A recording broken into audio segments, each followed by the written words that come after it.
Hi, everybody. We're going to be focusing on adolescence this week. And as future educators, you're not going to be just teaching about content during adolescence, during middle school and high school. You're really going to be teaching students whose bodies and brains and identities are actively changing. And I want you to be thinking about this as we move forward through the slides. How might development changes show up as behavior in my classroom? And I want you to be having that question kind of, at the core as we go through the different stages and what that looks like.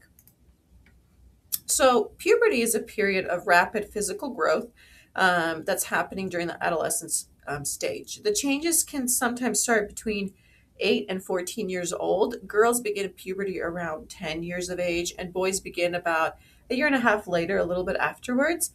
And these changes can take up to 3 to 4 years of completion. So, in your classroom, you might have two students the same age who not only look but are developmentally very different. One may appear physically mature, and another may look much younger. And it's important to not confuse physical maturity with emotional and cognitive maturity. As teachers, we have to avoid assuming readiness based on how they look themselves. So what's happening is, as we've talked about, there's going to be some growth spurts that are going to be present at this time. And the overall physical growth spurts means there's going to be an increase in height, almost a foot, but that's between the number of years. So don't think that's happening within 1 year. And the weight is also going to be increasing 50 to 75 pounds in weight. So there's going to be some physical big things are happening. The head begins to grow sometimes after the feet have gone through a period of growth. Growth of the head is precedent by growth of ears and nose and lips and however. So they're just changing. There's a lot of change still happening with kids. Obviously, you'll notice sweat, odor, oil glands become more active.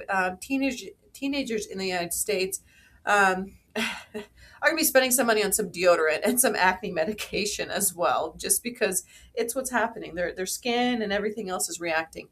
When students seem awkward and clumsy or even self-conscious in your classroom, they that honestly is going to be development and not necessarily attitude. And so kind of keep that in mind. Physical growth is also uneven, and that can impact confidence.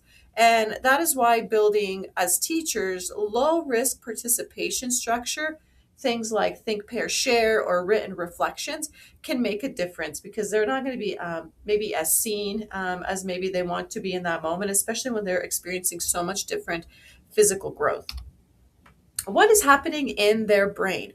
The right now it's going through a dramatic change, and the primary change is happening within the prefrontal cortex, and which means that is the planning, the impulse control, that is going to be the long-term thinking.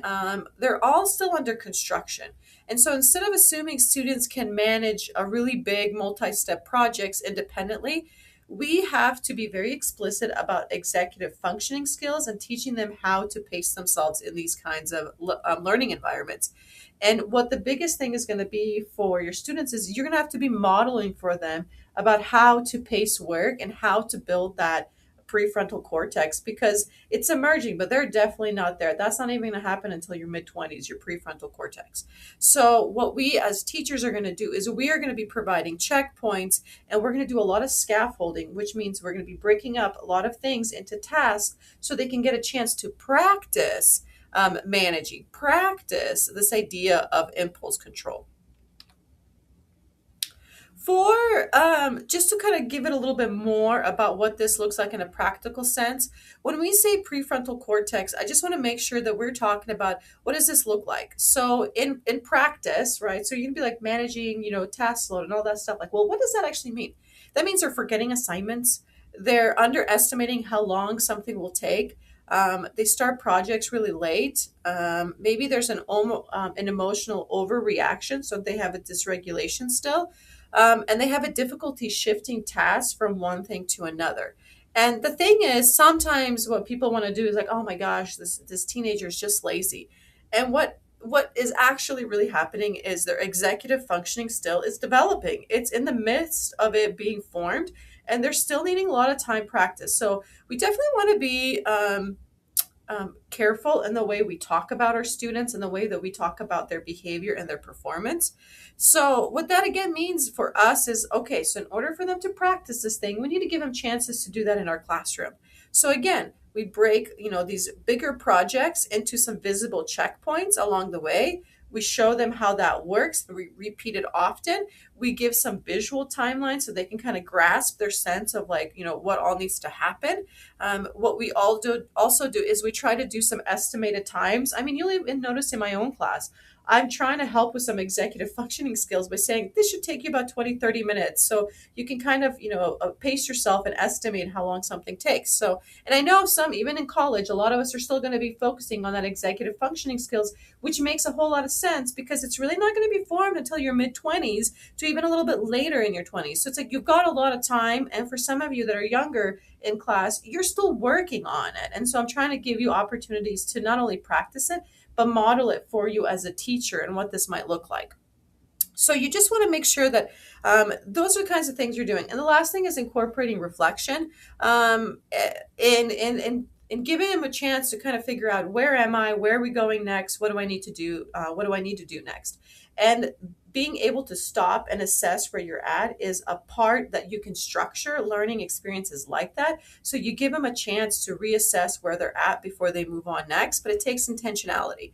And so just keep that in mind as this is part of a teaching strategy that if you're going to be teaching in secondary ed, you have to give them lots of time and practice to do this.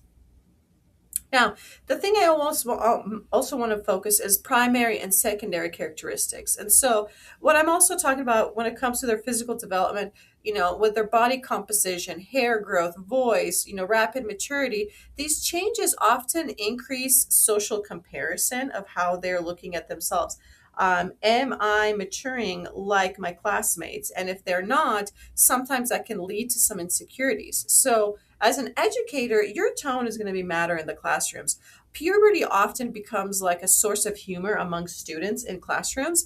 And if you respond with sarcasm or embarrassment, you reinforce shame in that moment, especially when developmentally it's happening at different stages for different kids.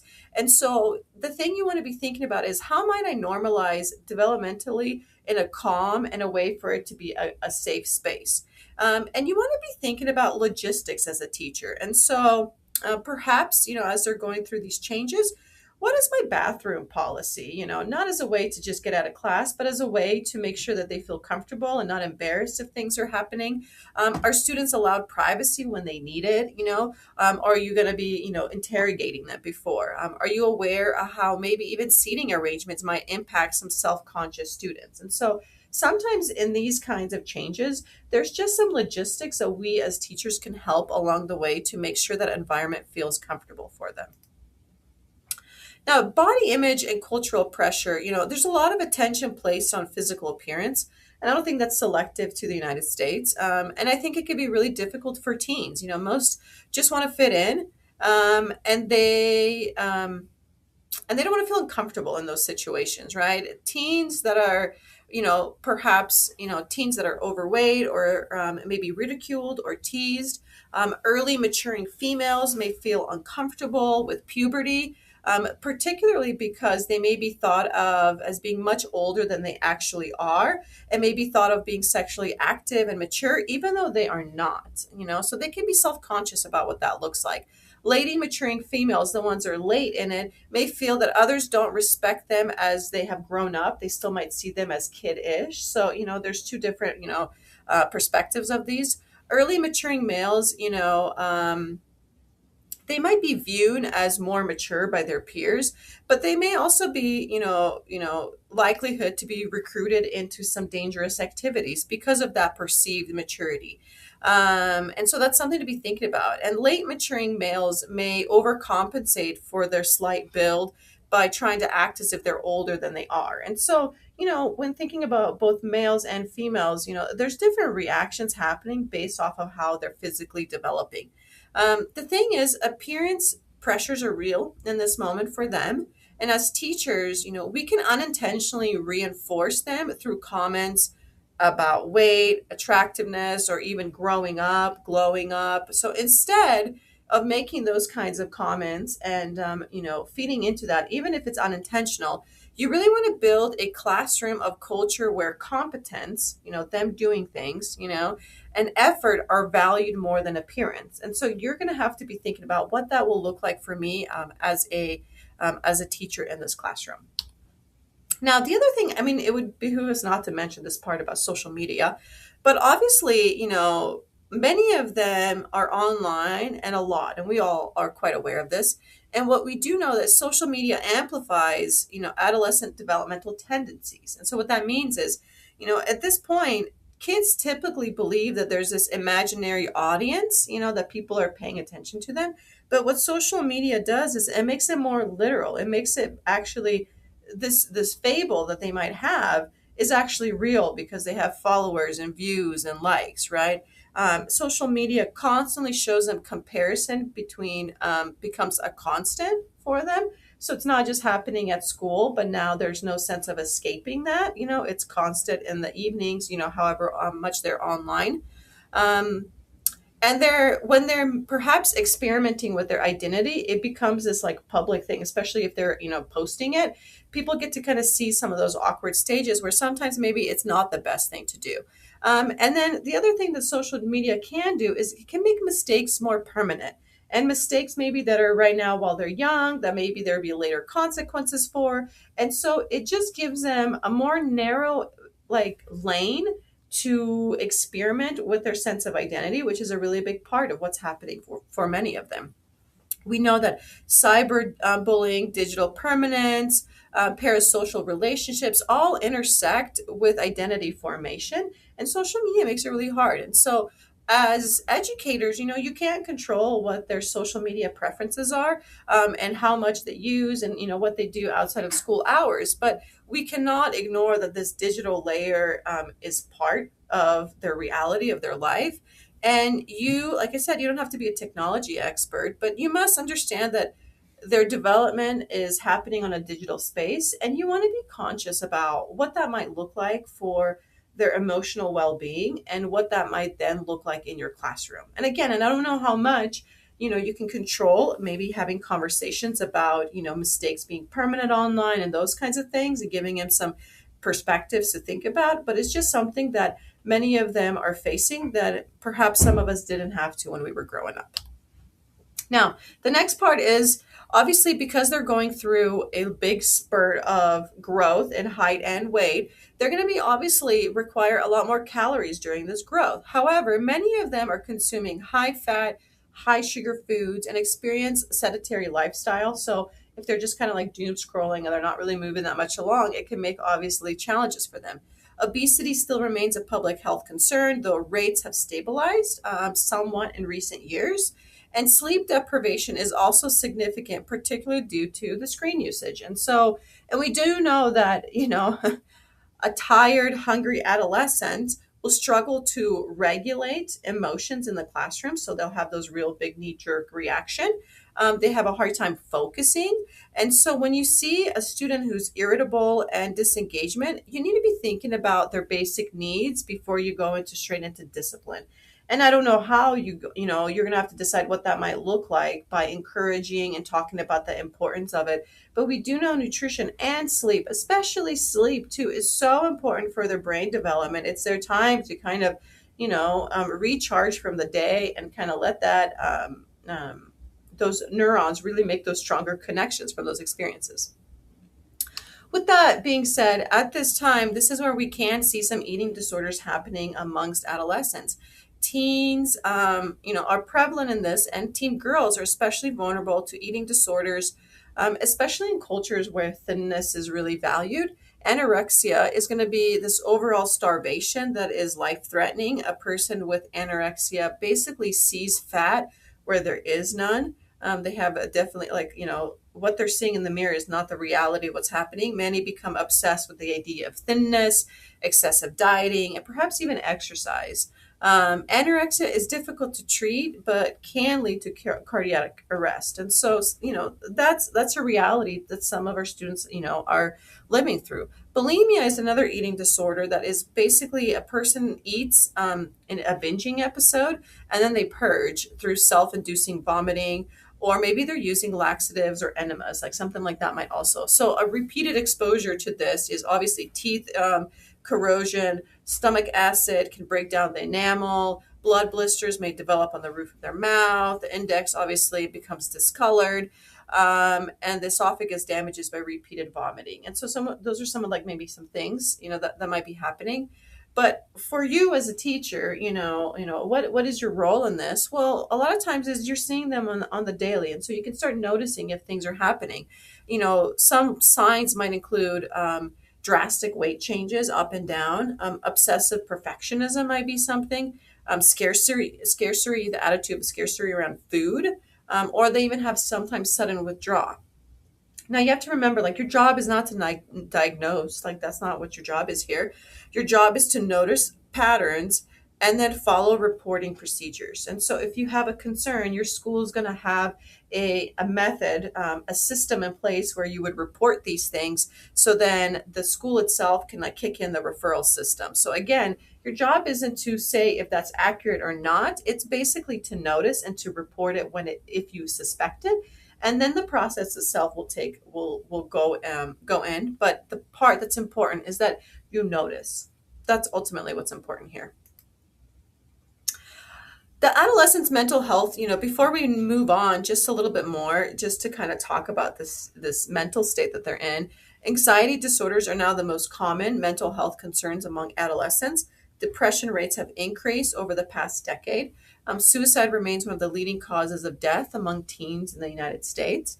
And in classrooms, so like, what might this look like? Because if you're trying to think like, are they okay? It could be perfectionism, this idea that they have to strive and they can't make mistakes. And so sometimes that might be something that you see. Avoidance, not even wanting to start an assignment, not even wanting to start having a group discussion that you might be prompting. Withdrawal, just kind of in their hoodie, kind of closed off and not really wanting to engage. Sometimes it could be they're irritable with you, they're very reactionary. And then chronic absenteeism. And what that means is they're consistently not showing up to class.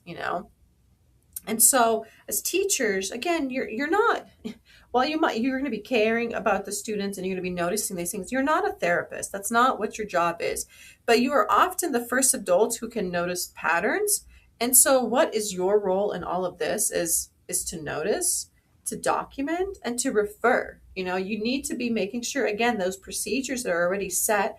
There's going to be a lot of professional development once you become teaching, that they're going to tell you, this is how you report, this is how you let us know. But you need to leave that to the professionals at the school, because your job, again, is to notice, document, and refer. Avoid shaming language, obviously. And you want to be making sure that, you're kind of following these proper chains so then the student feels safe, and the whole classroom feels safe. So just keep that in mind. Because it's real to them, and a lot of times in high school, a lot of us know, like, there's a lot of hard things, but you get past it, you get through it. And sometimes for people, they're so in the midst of it, it's hard for them to see that.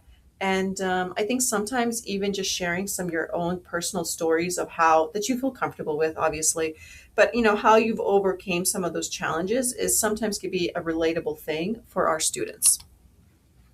Now, this is going to be different where the subject of abuse, sometimes with adolescents, is going to become with these escalating situations of abuse. Maybe it's physical abuse, maybe they've become more violent.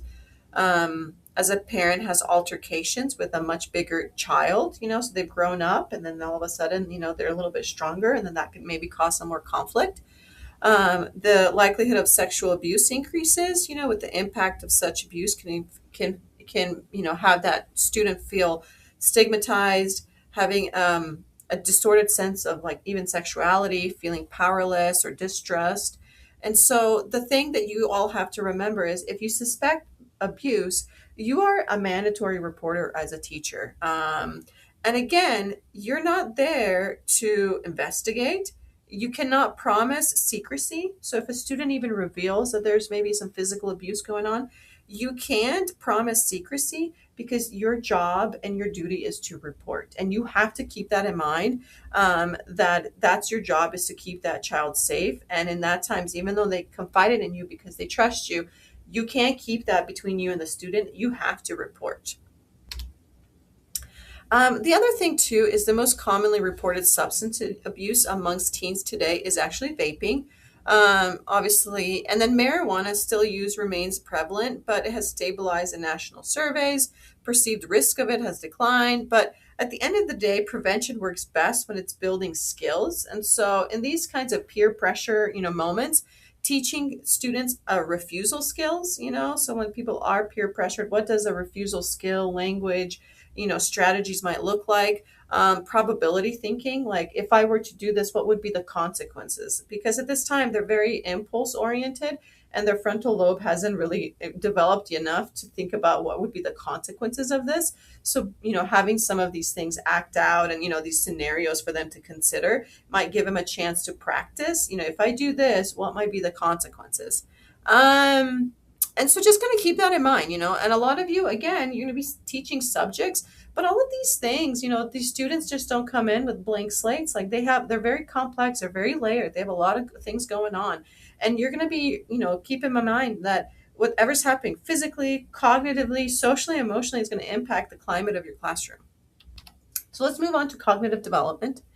We're going to talk about, so we're shifting from body to how the mind works and how it shapes. So right now, this is where Piaget really starts to believe that adolescents reach formal operational thought. That is basically having them have the ability to think in an abstract ways, or to use systems of abstract thought or logical more readily. So an adolescent may now be able to understand symbolic meaning, where, in elementary, maybe even middle school, was a lot more difficult for them. And you can have these conversations of what if situations or hypothetical situations. They can have a lot more robust conversations. So, if you want abstract thinking in your classroom, you're going to have to design it and be very intentional as a teacher. You use things like debates, you use what if scenarios, you ask students to compare two different perspectives. And you're going beyond them recalling information, and you're trying to have them do higher order thinking, which might be analysis, but it's a stepping stone that you have to be thinking about yourself. This part, Elkins is a psychologist. David Elkin offers some insights about the unique qualities of adolescence through this time. And egocentrism is a feeling that a teenager may have that no one can understand what they're going through. They're very still concerned about their perspective, their narrative as an individual, and what that looks like. And sometimes, as a way to fuel that egocentrism, they have this idea of an imaginary audience. Basically, there's a feeling of self-consciousness that a lot of them are feeling, that people are watching them. And the part that makes this really hard is we typically grow out of this imaginary audience, but what social media has done has made it kind of challenging, that I think sometimes they get stuck in this because social media reinforced that there is an audience, where most of us have gotten beyond that. And so this is where teaching them that, things that are online are not a representation of reality. It's curated, this and that, but just know that, those two things come in. This idea of a personal fable, is this idea of these unrealistic expectations, perhaps that they start to kind of grow because they're trying to form a sense of identity. These unrealistic expectations might be of fame or uniqueness. And it comes with this idea that they see possibilities, but they don't understand yet the probability. And so here's an example. So let's say someone's like, pretty good at a sport. They start to imagine themselves in these like, playing for college. Going back to that example of, somebody might be playing basketball or football, and this idea that they could do it in college or maybe be professional, and they start envisioning the possibilities, which is really great. But then there's this understanding of the probability of something like that happening, and start kind of weighing those two things out. And they are not, the practice of probability is something that they would need. The last thing is this feeling invincible is a real thing for teenagers, and that's why sometimes they engage in more risk-taking behavior. And basically this idea that they're indestructible, that they may not be able to get hurt when engaging in these risky behaviors. And so as a teacher, what is our job in all of this is thinking about reflective listening works better than dismissal. So when students say you don't understand, or when you're trying to reach out to them and make a connection, instead of just saying, well, of course I understand, perhaps responding with curiosity and not correction. Ask them, well, what don't I understand? Help me understand. And do more listening than talking, because that's what a lot of them need, is that space to do that. So, and when you're thinking about framing risks and probability, not absolutes, and one of the things that we're trying to do is develop empathy improves classroom management. So if we give them a chance to practice looking at multiple perspectives through assignment-driven assignments, then they're able to do that in their own personal life. But we've got to give them some structured practice in order for that to happen. Conformity is definitely emphasized in this period. Many young teenagers, especially, pressure one another to act, to speak, to dress, and to think alike. They're really trying to fit in. They're really trying not to stand out. Belonging outweighs adult approval. And so, social acceptance is on the top priority for a lot of them. Students respond to what is rewarded socially. So you want to be thinking about, well, what do I reward in my classroom socially, and how can I make it be about academics and this idea of resiliency and effort? How can I reward those things socially in the classroom so they may want to do that more? Idealism, again, is the thing, like going back to the idea of possibilities rather than probability. This fuels idealism, this idea of this like desire for, especially for kids, this idea of justice. My parents are so unfair, and this idea of moral reasoning through expansion. And one of the things I would then say is channel this already cognitive development that they're already in, but basically thinking about, how might I have project-based learning? Have them think about, here is a problem, how might you solve it? And give them a sense that they would have autonomy to do that. It could be through service learning, these idea of civic engagement in the community. You see a need, how might that tie back to curriculum? How might that tie back to readings that we're having in our classrooms? So then they feel like that they can do something about it. So, if you're maybe thinking about different perspectives, maybe it's this conversation about hunger and what that might look like, and this idea of serving, how might that look like in service of with a food pantry or something like that, right? Like you can channel this idea of their strong belief and possibilities, and you can figure out, how might I do that with the curriculum that I'm working with. Let's move on to the last part of our information, which is the social and emotional development. So relationships matter just as much as what's going on in their brain. And I feel like, and you probably should be like, man, she's really constantly talking about identity and kind of figuring out who they are and peers. And it's such a predominant part of the adolescent experience. And that's why we talk so much about it. And so I don't want you to separate academic growth from identity formation. A lot of those things for them is kind of really tied together. Anna Freud basically talks about adolescence and as a period of this like disruption that's happening between their identity, between their ego and their super ego. They're all kind of out of whack. They're all out of balance. And so what you will experience in the classroom is emotional intensity is very common.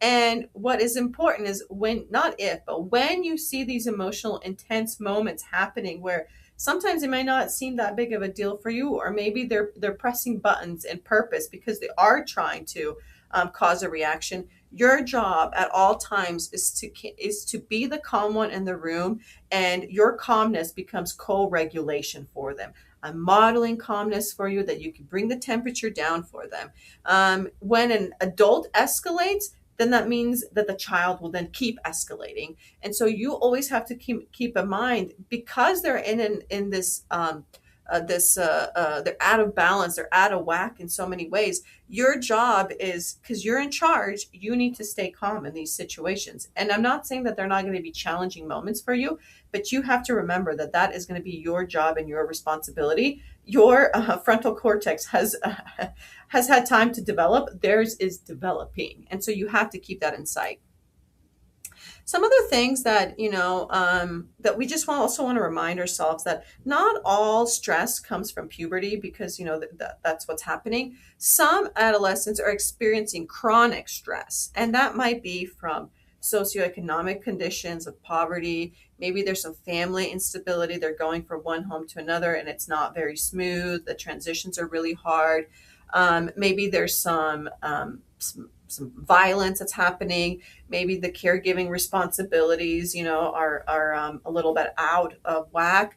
Maybe there's some other factors that are contributing to these, like irritable stress. So there's a lot of different things and it's constant. And chronic means it's constant versus it just being puberty. And so the impact of this, and what that might look like is this idea of fight, flight, freeze, so that might look like defiance. They're just being really resistant to the most simple things.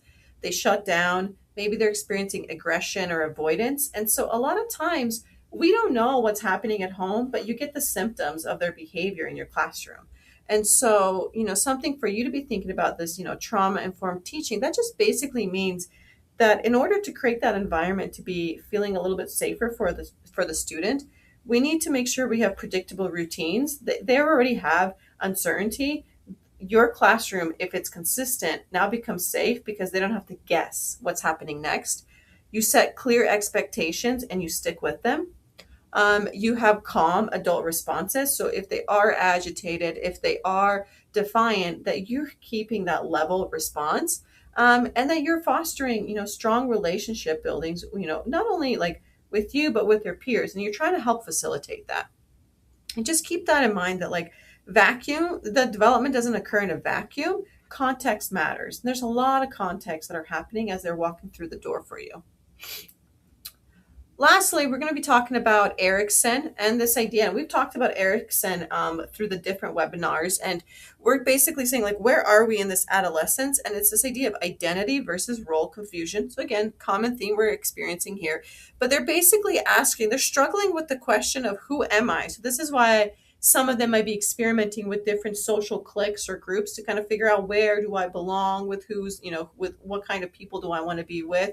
And this is where that experimentation is happening.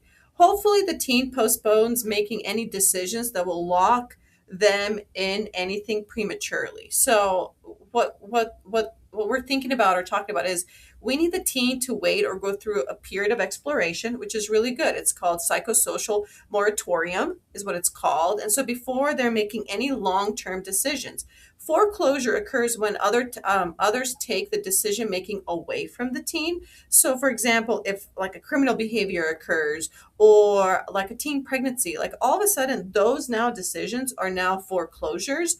And that obviously is going to be limiting some of the options that they have for the time being for the future. The teen goes through these adolescence without establishing an identity, may be apathetic about the future. So if they're not starting to have a form of who am I, they feel apathetic about the future. This is part of the identity confusion.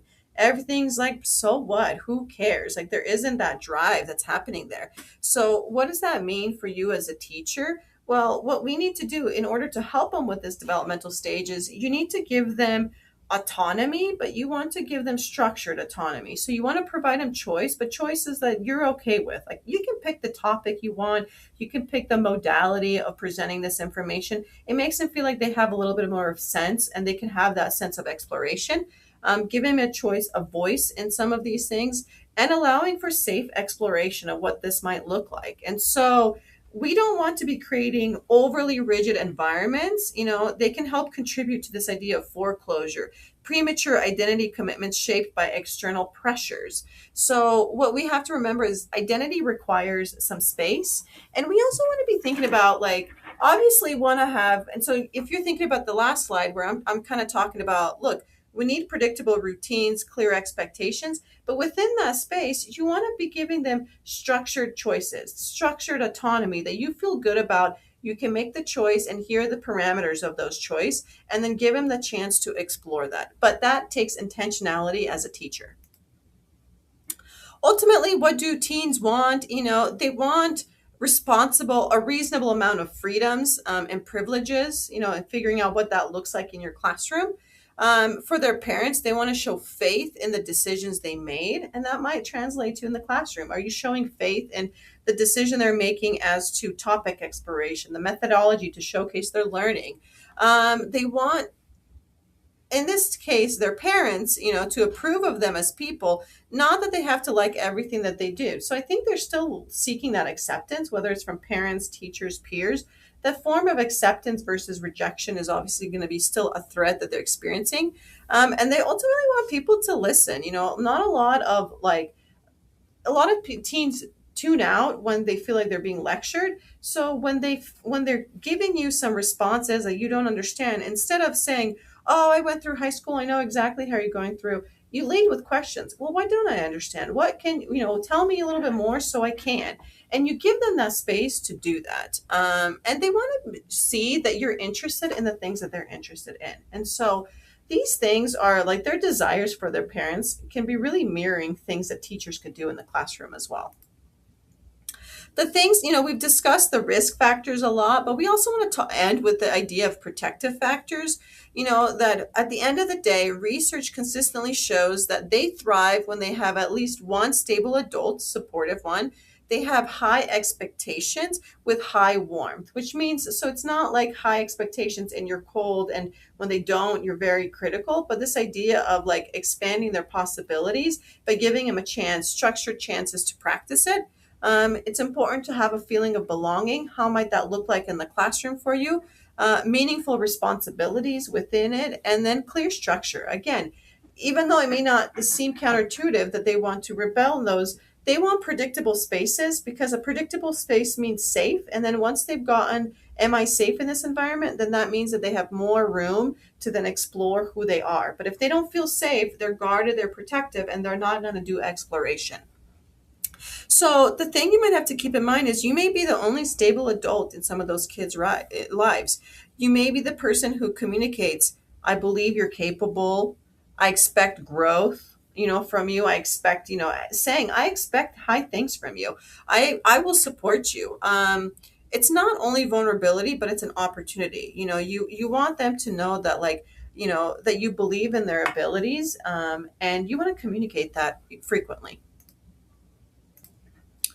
So, in closing, adolescence is not chaos. It is a transformational period. As educators, your responsibility is to not control development, that's outside of your purview, but to learn how to align curriculum that will help them practice it. So, when you start to understand what's going on in their body, their brain, cognitively, and their identity formation, which is so big, classroom management becomes more informed.